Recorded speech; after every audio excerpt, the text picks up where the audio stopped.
আসসালামু আলাইকুম, সবাই কেমন আছেন? আশা করি ভালো আছেন। আমিও ভালো আছি আলহামদুলিল্লাহ।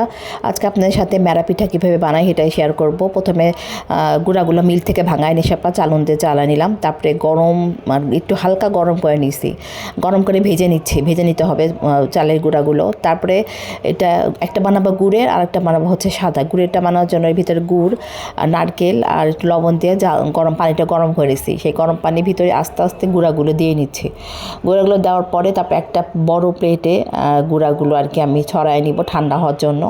এবং এই ঠান্ডা হবে সাথে সাথে আমি এটা সুন্দর করে ময়ন করে একটা গামছাতে ঢেকে রাখবো। গামছাতে ঢেকে রাখলে গরম থাকবে এবং পিঠাগুলো বানাতে সুবিধা হবে।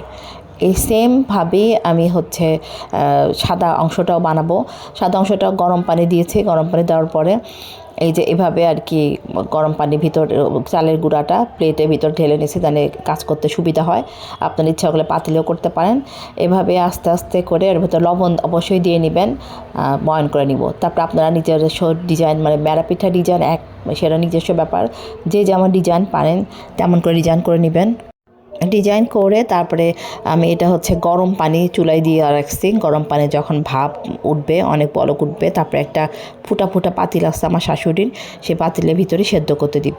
প্রথমে এই গুড়ের পিঠাগুলো সেদ্ধ করতে দিয়েছিলাম। গুড়ের পিঠাগুলো বাচ্চাদের পছন্দ, এই জন্য এটা দিছি। তারপরে সাদা পিঠাগুলো দিব। সাদা পিঠাগুলো আপনারা সকালবেলা বাসি হলে বেশি মজা লাগে খেতে, হালকা গরম করে শুটকি ভর্তা কিংবা গরুর মাংস দিয়ে এই সাদা পিঠাগুলো ব্রাহ্মণবাড়িয়ার মানুষ খুব পছন্দ করে। এই পিঠা মানে গরুর মাংস দিয়ে শুটকিতেও খেতে। আপনারা বাসায় এভাবে অবশ্যই বানাবেন, বানায় খেয়ে জানাবেন কেমন লাগলো। এই যে পিঠা হয়েছে কি না হয়েছে এভাবে ভেঙে দেখে নিয়েছিলাম, এবং খুবই টেস্টি। বিশেষ করে শুটকি দিয়ে গরুর মাংস দিয়ে খেতে সাদা পিঠাগুলো অনেক মজা, মেরা পিঠাগুলো। সবাই আমার চ্যানেলটা সাবস্ক্রাইব করতে পাশে থাকবেন।